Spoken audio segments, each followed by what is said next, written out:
11 de septiembre de 2001. 4 aviones cambiaron Estados Unidos y el mundo para siempre. 19 hombres armados con cúteres planearon un atentado contra la mayor superpotencia del planeta.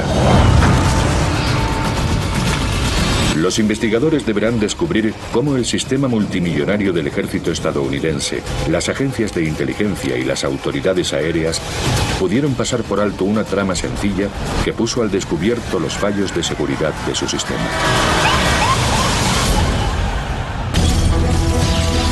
Las catástrofes no suceden porque sí. Vienen desencadenadas por una serie de acontecimientos críticos. Vamos a desvelar las fatídicas decisiones tomadas segundos antes de la catástrofe. Estados Unidos. Nueva York. Base aérea de Griffith. 11 de septiembre de 2001. 7 de la mañana. Estados Unidos se prepara para la guerra. La operación Vigilant Guardian simulará un ataque proveniente de las fronteras del país. Realizamos ejercicios aéreos de defensa periódicamente. Se podrían llamar juegos de guerra. El coronel de las Fuerzas Aéreas, Bob Marr, está a cargo del sector noreste de defensa. Es responsable de 2,5 millones de kilómetros de espacio aéreo que va desde Washington D.C. y el este de Nueva York, pasando por Chicago, hasta el centro del país. Practicamos todos nuestros procedimientos de manera que si entramos en guerra estemos preparados. Marr no sabe qué pasará en las maniobras de hoy. Su equipo tiene que estar listo para afrontar cualquier amenaza que provenga de fuera del país. A 400 kilómetros de allí, 5 pasajeros se preparan para embarcar en el aeropuerto Logan de Boston. Van a coger el vuelo 11 de American Airlines con destino Los Ángeles. Los controles de seguridad aleatorios seleccionan a 3 de los pasajeros, pero los 5 pasan los controles sin dificultad.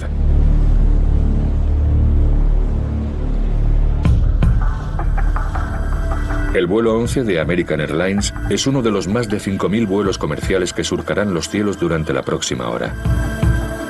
El hombre encargado de vigilarlos se llama Ben Slaney. Lleva más de 30 años trabajando como controlador aéreo, pero hoy es su primer día como jefe de operaciones nacionales para la Administración Federal de Aviación. Estaba a cargo del espacio aéreo nacional. Era mi primer día y estaba muy contento. 7:59 de la mañana. El vuelo 11 de American Airlines despega de Boston. Su ruta hacia Los Ángeles lo llevará hacia el oeste. A cargo de la sección de turista está la azafata número 3, Betty Young. El avión no va lleno, así que será un vuelo relajado.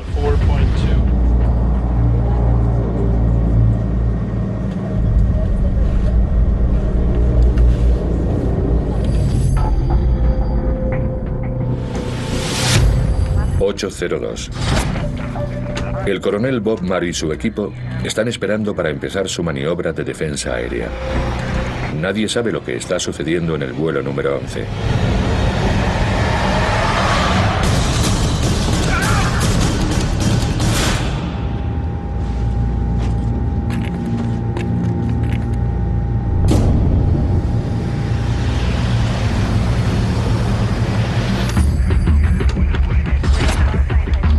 Minutos después del despegue. American 11 Boston. Boston al habla. ¿Me recibe? Control aéreo de Boston pierde el contacto por radio con el vuelo. American 11 Boston. Boston al habla. ¿Me recibe? A pesar de los múltiples intentos por hablar con la tripulación durante 10 minutos, no hay respuesta. Con miles de vuelos en el cielo todos los días, esto no es algo poco habitual. Pero a las 8:24, el control aéreo escucha un mensaje de la cabina del piloto. Tenemos varios aviones, no digáis nada y estaréis bien. Volvemos al aeropuerto. El mensaje era solo para los pasajeros. Sin embargo, los controladores aéreos de Boston lo consideran sospechoso. American 11. 8:28. El informe llega a Ben Slaney.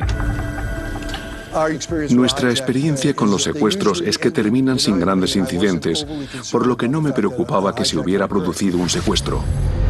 8:34 de la mañana. A bordo, Betty Ong ha conseguido hablar con la compañía aérea llamando al centro de reservas de Raleigh, Carolina del Norte. Me llamo Betty Ong, soy la azafata número 3 del vuelo 11. Creo que nos han secuestrado. ¿Pueden entrar en la cabina? No, el personal de cabina no contesta al teléfono y la puerta no se abre. No sabemos quién hay dentro. El número 1 y el número 5 han sido apuñalados. 8:35. El avión no contesta a los controladores y se ha desviado de su ruta hacia Nueva York.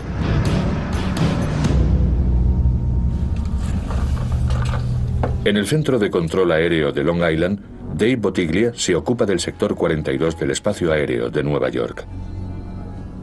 Dije, hace muy buen día. El sector 42 no suele estar muy transitado en los días buenos. En cuanto me senté en mi sitio, el centro de Boston llamó y me dijo, se trata del American 11. Búscalo, dicen que lo han secuestrado. Los secuestradores han desconectado el transpondedor del avión, lo que quiere decir que Bottiglia no sabe ni la velocidad ni la altitud del avión. Solo ve la señal del radar. Lo estábamos siguiendo, iba hacia el Kennedy. Sabíamos que estaba en el aire, pero eso era prácticamente lo único que sabíamos. 8:38 de la mañana. Alarmado por el silencio de la radio, otro controlador llama al sector militar noroeste de defensa aérea. ¿Han solicitado ayuda militar? ¿Sí pueden enviar los F-15? Sí, ¿está solicitando los F-15? Sí, los F-15 de Otis. La solicitud es tan inusual que llega al coronel Marr. Los militares piensan que podría formar parte del ejercicio que esperaban. Es muy raro que los controladores soliciten ayuda militar. Normalmente tendrían que haber pasado por las líneas de mando de las fuerzas aéreas. Aunque la petición de ayuda no fuera algo común, Marr se la toma muy en serio. Entramos en acción de inmediato y alertamos a la base aérea de Otis.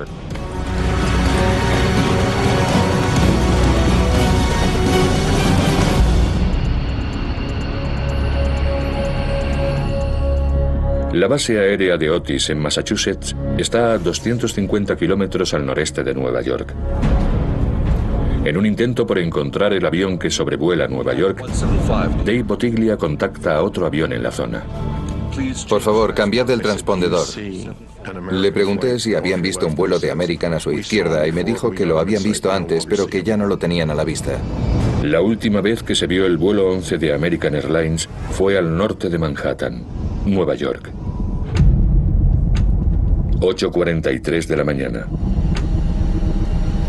A bordo del vuelo American 11, la azafata Betty Ong se esfuerza por informar al personal de tierra de lo que sucede en el avión. No puedo entrar en la cabina.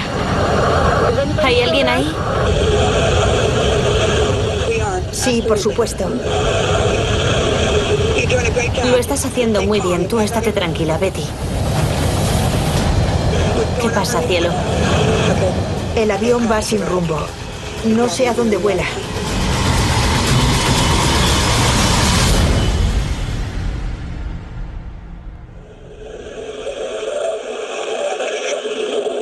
Betty, dime algo.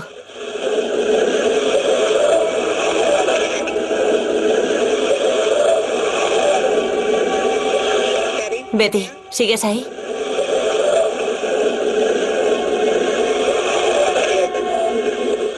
Creo que la hemos perdido. 8:46. El vuelo de American Airlines se estrella contra la torre norte del World Trade Center, entre las plantas 93 y 99. 8:50. 4 minutos después del impacto. En el centro de mando de las Fuerzas Aéreas, Ben Slaney aún no sabe lo que acaba de suceder en Nueva York. Uno de nuestros contactos militares me dijo que la CNN estaba diciendo que un avión pequeño se había estrellado contra el World Trade Center. Sí, señor. ¿Puedes enseñármelo en pantalla? Están viendo lo que sucede en directo. Son unas imágenes devastadoras. Eso es el World Trade Center, según nos cuentan esta mañana.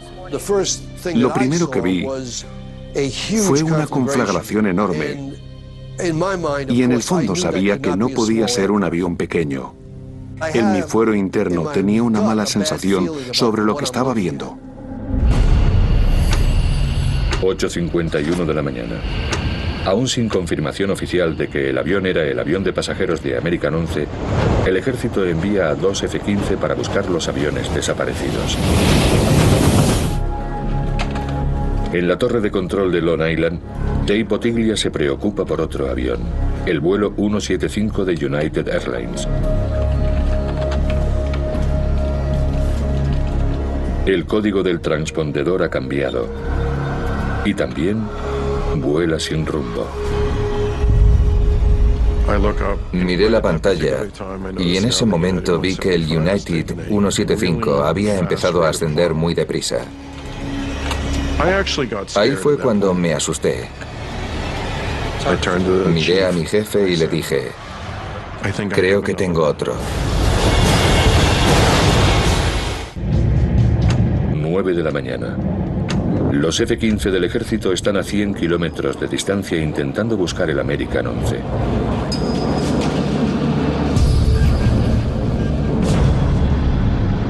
El United 175 empieza a descender rápidamente. Había una persona leyendo los números en voz alta. 6.000, 4.000, 2.000 y dijeron, va a estrellarse contra el suelo. De repente alguien gritó, madre mía, es el World Trade Center.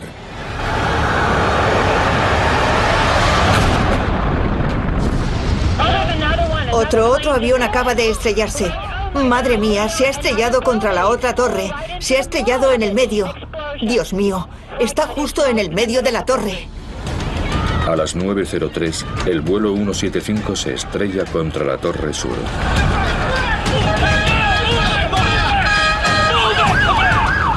El pánico cunde en todo Manhattan. El coronel Bob Marr no se puede creer lo que ve en la televisión. En ese momento cambiamos el planteamiento. Estaban atacando Nueva York. No eran juegos de guerra, era real. Envía los F-15 directamente a Manhattan. Que vuelen a la altitud necesaria para que lleguen al centro. Esta es la zona. Quiero que vayan y esperen. 9:04. En el centro de mando de las Fuerzas Aéreas, Ben Slaney se enfrenta a un reto inimaginable en su primer día de trabajo. En ese momento todos los aviones me parecían sospechosos. Inmediatamente emití una orden nacional de prohibición de vuelo, es decir, ningún avión podía despegar ni entrar en nuestro espacio aéreo. 9:05 de la mañana. Los radares identifican el vuelo 77 de American Airlines, que iba de Washington a Los Ángeles, que se desvía de su rumbo. 11 minutos antes, el avión había empezado a desviarse de su ruta. Había desconectado el transpondedor y se había perdido el contacto por radio. Ahora solo es un punto en la pantalla del radar. El vuelo se dirige hacia el este, hacia la capital del país.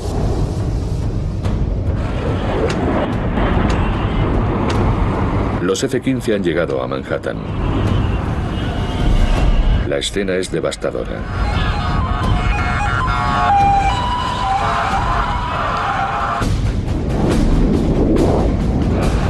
Al mismo tiempo, a 500 kilómetros en la base aérea de Langley, Virginia, 2 F-16 van en busca del vuelo 11.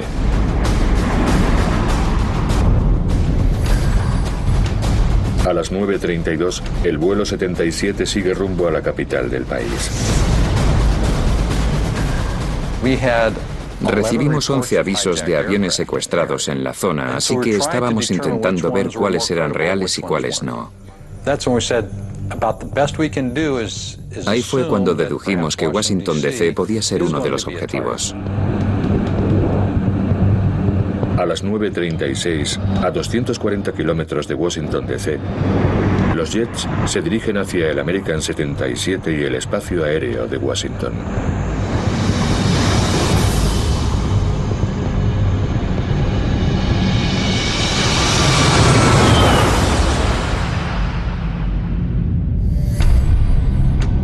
...9:37 de la mañana. Dios mío. Dios mío. Son imágenes en directo de Washington. Y parece que sale humo del Pentágono. Al ver la central de defensa del país en llamas, Ben Slaney decide tomar una acción decisiva. 3 aviones ya eran demasiado grave para no hacer nada. No podía controlar los aviones físicamente, pero sí podía eliminarlos del cielo. Soy Ben Slaney, jefe de control aéreo. Ahí fue cuando ordené que todos los aviones aterrizasen independientemente de su destino. Los más de 4.000 aviones que surcaban el espacio aéreo estadounidense empiezan a aterrizar. Fue una orden sin precedentes. Pensé que igual me despedían, pero la verdad es que no había tiempo para pensar.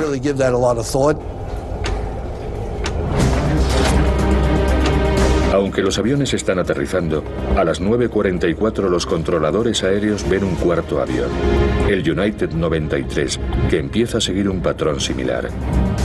El United 93 se había desviado de su ruta y había cambiado su código del transpondedor.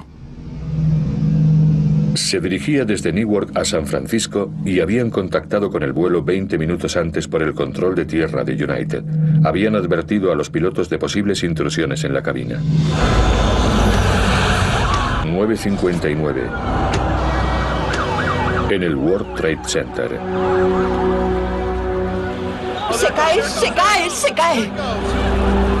La torre sur de 110 plantas se derrumba.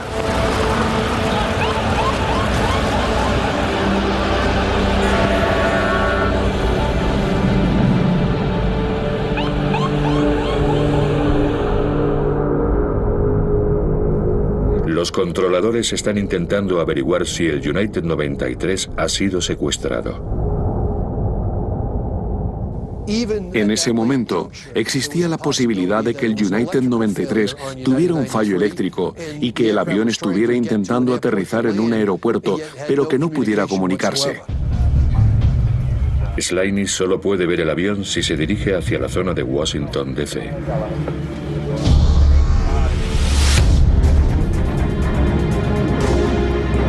Los F-16 del ejército sobrevuelan la capital del país.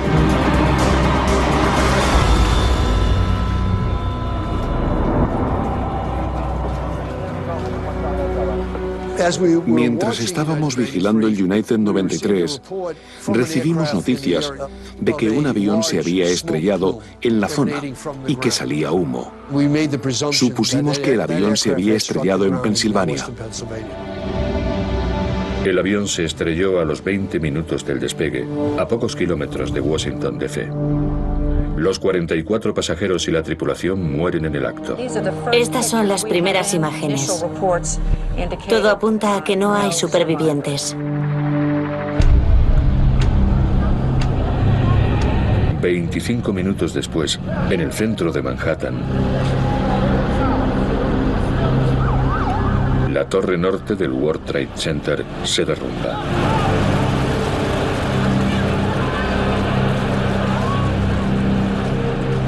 En 102 minutos, los 4 aviones secuestrados se han cobrado la vida de casi 3.000 personas.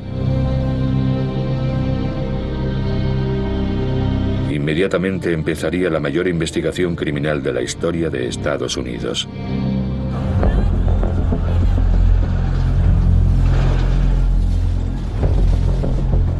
Hay literalmente miles de tramas terroristas en las mesas del FBI. Las pruebas están en las 3 zonas de la catástrofe: Pero cuando llega el principal descubrimiento, está muy lejos de la escena de la tragedia. Ken Maxwell es uno de los agentes del FBI de Manhattan. Mohamed Atta, que volaba en el vuelo 11, se había dejado la maleta. Por suerte, la maleta no llegó a tiempo al vuelo de Portland, Maine. La maleta contenía información única y pruebas que lo identificaban como uno de los perpetradores del atentado. A partir de esta información, una red de miles de agentes del FBI identifican en 72 horas a 19 sospechosos.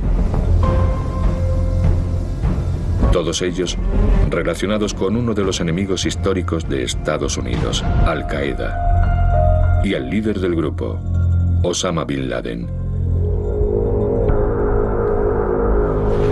Pero, ¿por qué fracasó la red de seguridad más sofisticada del mundo a la hora de enfrentarse a esta amenaza, evitar los secuestros y sus trágicas consecuencias?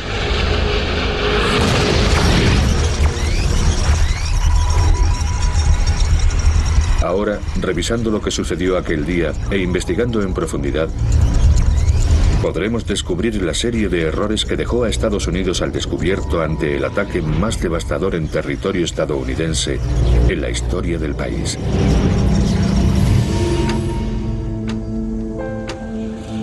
Un año después de los ataques, Gracias a todos por venir. Siéntense, por favor.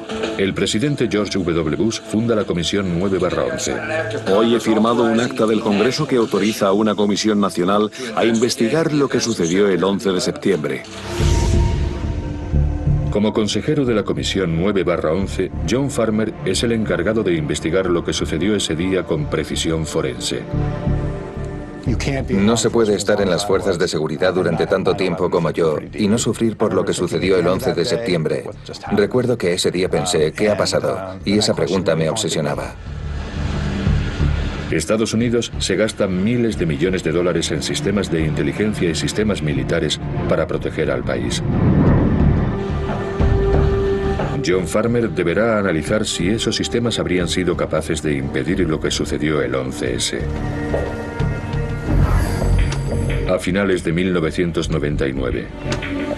Casi 2 años antes de los ataques, una operación de vigilancia de la CIA en Yemen determinó que 2 de los secuestradores, Al-Midhar y Al-Hazmi, tenían conexiones terroristas.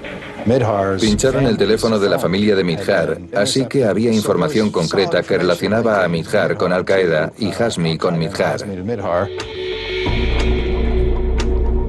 Enero de 2000.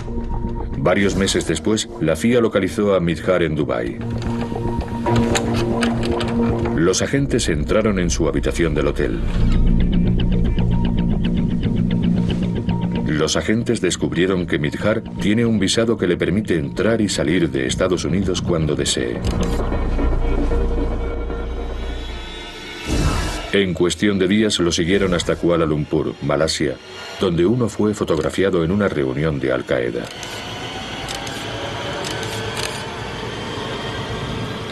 Hubo una reunión en Malasia y la agencia los vigiló, pero después le perdieron la pista. Hasta ese momento el sistema había funcionado. La CIA había identificado una amenaza extranjera contra los Estados Unidos. Sin embargo, aquí es donde la trama se cuela por las rendijas del sistema de inteligencia estadounidense. Si Al-Midhar utilizaba su visado para operar en suelo estadounidense, automáticamente pasó a ser responsabilidad del FBI. Pero hasta que Midhar llegase a Estados Unidos, la CIA mantuvo su interés por él en secreto y no desveló ningún detalle sobre su caso. La falta de comunicación entre las agencias era una cuestión política. Estaba el muro en el que los agentes que realizaban la investigación estaban separados de los agentes que trabajaban para que se cumpliera la ley. Antes del 11S, las pruebas recogidas en misiones de vigilancia o espionaje no eran admisibles en un tribunal estadounidense. La verdad fue que la ley era una excusa para no compartir información. Febrero de 2000.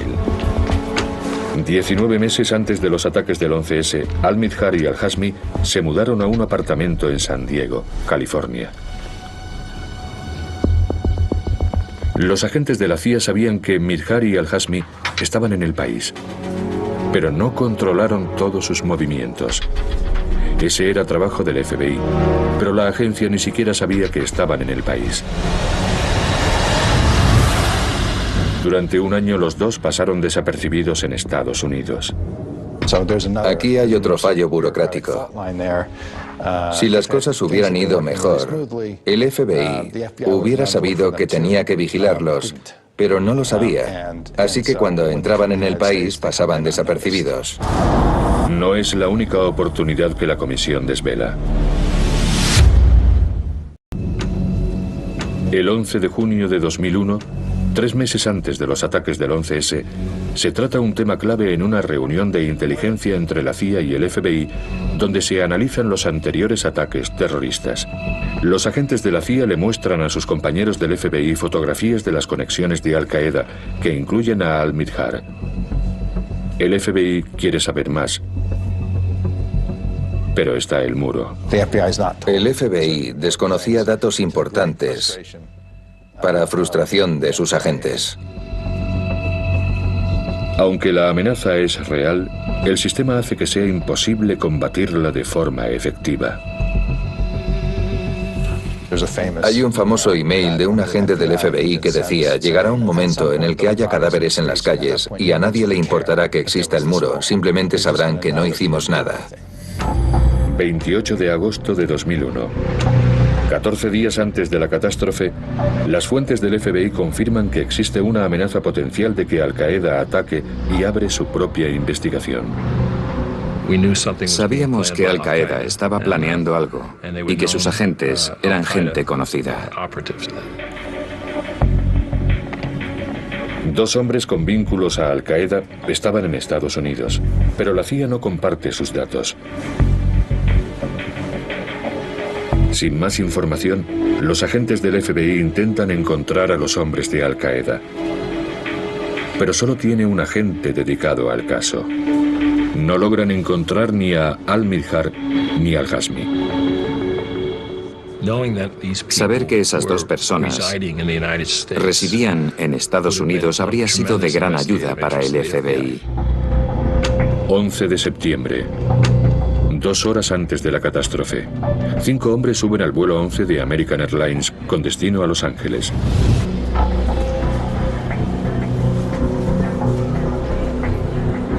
Tres son elegidos por el Sistema de Vigilancia de Pasajeros, o CAPS.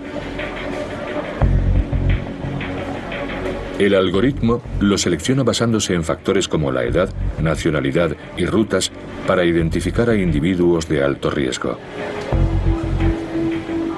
Si un pasajero hubiera sido elegido por el CAPS, ese día en concreto habríamos tenido que investigar más en profundidad, comprobar su itinerario y su destino, ver qué llevaba en su equipaje. Ninguno de los secuestradores está en la lista de pasajeros vetados en las líneas aéreas, lo que les habría prohibido subir al avión. Varios de los secuestradores suben al avión con cúteres encima y en el equipaje de mano. Había normas sobre la longitud de la hoja. Por ejemplo, si medía menos de 10 centímetros, no se consideraba un arma peligrosa. Durante los 45 minutos siguientes, 14 secuestradores más embarcan en 3 vuelos en diferentes ciudades del noreste de Estados Unidos. 3 más son seleccionados por el CAPS, y varios de ellos también llevan cuchillos que pueden subir a bordo sin problemas. Hay que entender que los procedimientos de entonces no contemplaban que los secuestradores quisieran destruir el avión. Anteriormente, los secuestradores se habían hecho con aviones de pasajeros para negociar, no para misiones suicidas. Nadie estaba preparado para un ataque mortal en el aire. Y una vez en el aire, los secuestradores solo tuvieron que hacerse con el control del avión.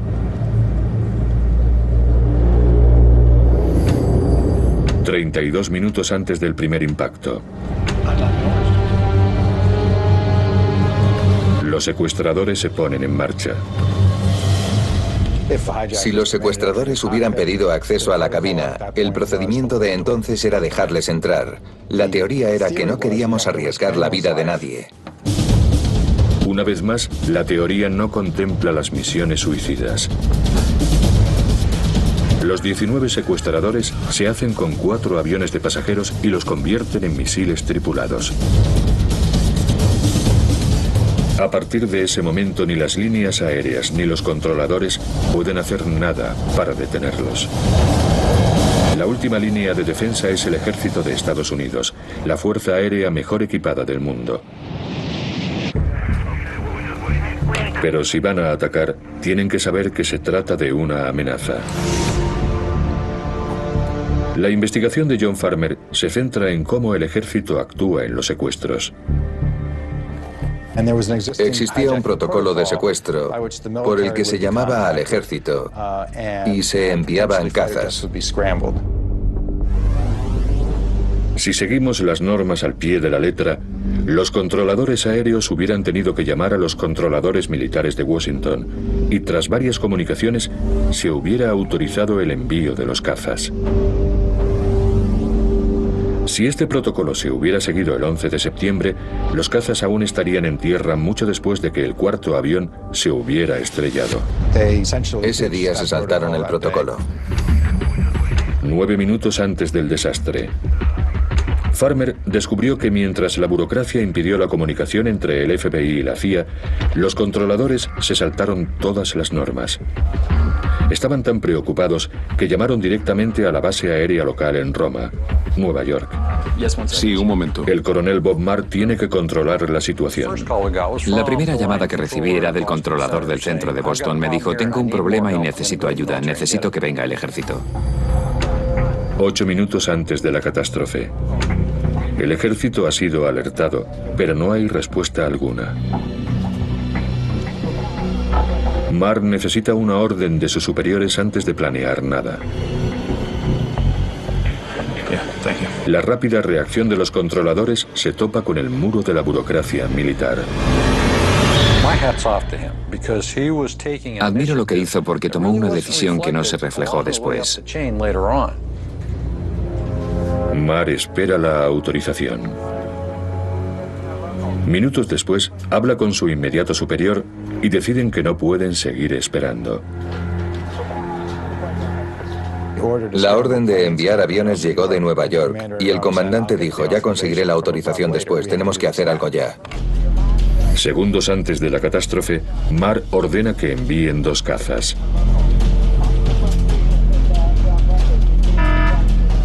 Desde el fin de la Guerra Fría, el tiempo de respuesta de Estados Unidos se ha reducido. Solo hay 4 jets preparados para defender media costa este estadounidense. Los más cercanos están en la base aérea de Otis, en Cabo Cod, Massachusetts, a 250 kilómetros de Nueva York.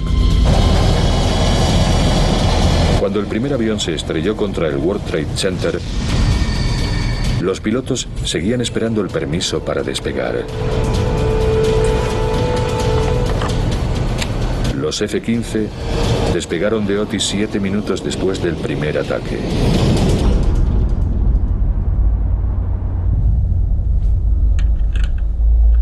Farmer analiza cómo respondió el ejército a los ataques minuto a minuto. Sus hallazgos son extraordinarios. Después del primer impacto, nadie sabía que era el American 11 el que se había estrellado contra la Torre Norte. Enviad los aviones a Nueva York inmediatamente. Hablad con las fuerzas aéreas para que despejen las rutas. Si lo encontramos, lo interceptaremos.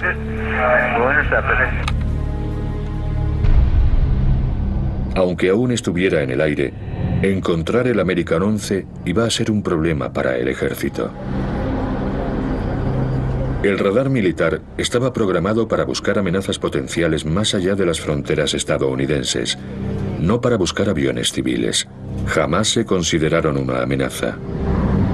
De manera que cualquier piloto militar en busca de un avión de pasajeros tendría que contar con la ayuda de los controladores aéreos civiles. El procedimiento requería una colaboración muy estrecha entre dos organizaciones diferentes. Hay un problema de comunicación porque las agencias no estaban acostumbradas a trabajar juntas. No podíamos llamar con nuestros teléfonos porque estaban programados para llamar solo a números militares. Teníamos que hablar con tanta gente que tuvimos que crear nuevas líneas de comunicación. 9 de la mañana. Dos F-15 se dirigen hacia Nueva York. La idea de que los secuestradores querían usar los aviones para una misión suicida aún no se ha contemplado. Era inconcebible que estrellasen un avión contra un edificio, así que concentramos nuestros esfuerzos en localizar el vuelo. Un minuto antes del segundo impacto. Las autoridades responden a los informes confusos que llegan desde Nueva York después de que se estrellase el American 11.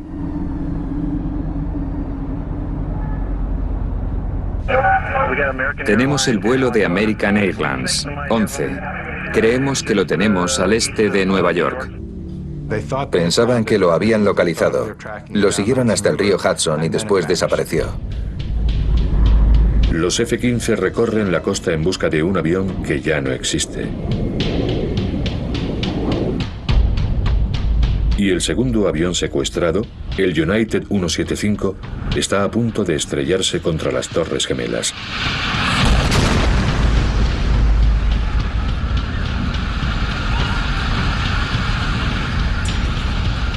De hecho, no fuimos conscientes de que había otro problema hasta que lo vimos en la tele, por increíble que parezca. Ahora Estados Unidos sabe que está siendo atacado. En este momento el Departamento de Defensa, los políticos y el ejército debían entrar en acción. Las noticias de ese día y de las semanas siguientes sugieren que la respuesta coordinada llegó de inmediato y que casi se consiguieron detener los siguientes ataques. Los dos primeros aviones nos pillaron por sorpresa. Los dos que se estrellaron contra el World Trade Center. Pero con el tercer avión, la cadena de mando ya se había reorganizado, se había repuesto y habían elaborado planes de respuesta para informar de que el tercer avión, el American 77, se dirigía a Washington, aunque era demasiado tarde para interceptarlo. Durante los meses después del 11S, esta fue la versión oficial en cuanto al tercer avión secuestrado. Sin embargo, la comisión del 11S revela la verdad. Los diferentes estratos del gobierno hablaron entre ellos. El presidente empezó a hablar con el vicepresidente Richard Clark desde la Casa Blanca. Hizo una videoconferencia con gente de máximo nivel de las diferentes agencias. El problema es que no se hablaban entre ellos. Sin órdenes claras por parte del Departamento de Defensa, el personal de tierra intentó hacerlo lo mejor que pudo. Lo que descubrimos es que el ejército no sabía que el tercer avión, el American 77, había sido secuestrado. Justo antes de que se estrellase supieron que había desaparecido. Sabían que había un avión desaparecido cerca del Pentágono, pero no había confirmación de que el American 77 hubiera sido secuestrado. En cuanto al United 93, el cuarto avión secuestrado, la versión oficial de que las autoridades tenían la situación controlada es aún más firme. Estaba en el radar, tenían las autorizaciones necesarias para interceptarlo y derribarlo en caso de que fuera necesario. Pero cuando John Farmer revisa los informes militares, la historia cambia. Farmer descubre en la investigación que los altos cargos no estaban tomando decisiones sobre lo que estaba sucediendo en tierra. Desde la perspectiva del centro de mando y la mía propia, nadie sabía lo que estaba pasando. La verdad es que ese día, las autoridades no tenían nada que hacer. La triste realidad del 11S es que los únicos que hicieron algo fueron los civiles al frente, los controladores, la tripulación y los pasajeros de los aviones secuestrados. la última línea de defensa. Ahora ya sabemos los errores críticos que permitieron el mayor ataque terrorista perpetrado en suelo estadounidense.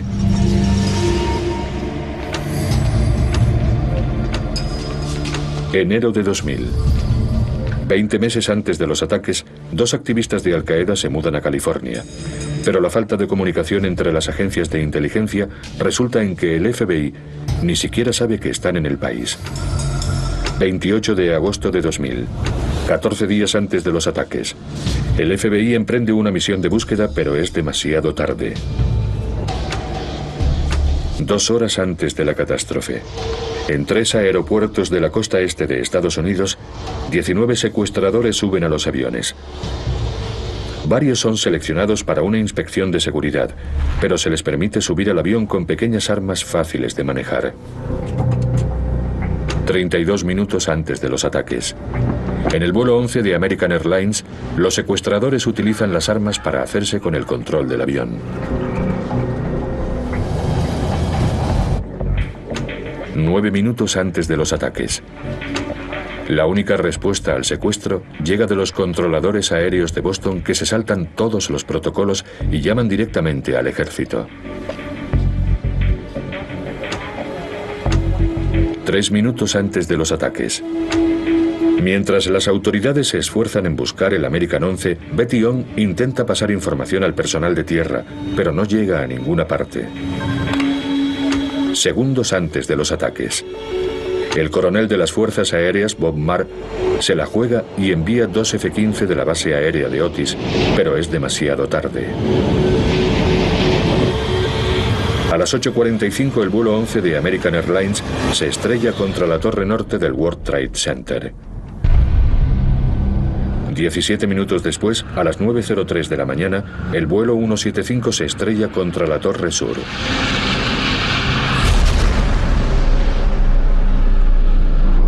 El vuelo 77 se estrella contra el Pentágono a las 9:37, 51 minutos después del primer impacto.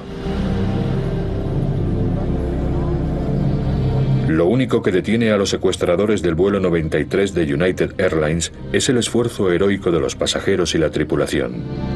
Su lucha termina a las 10:03 en un campo a las afueras de Pittsburgh.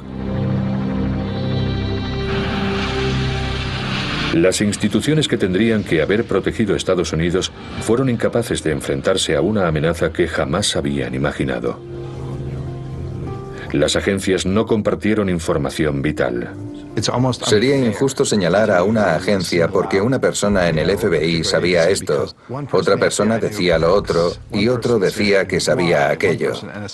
En mi opinión, fue un fallo del gobierno en general.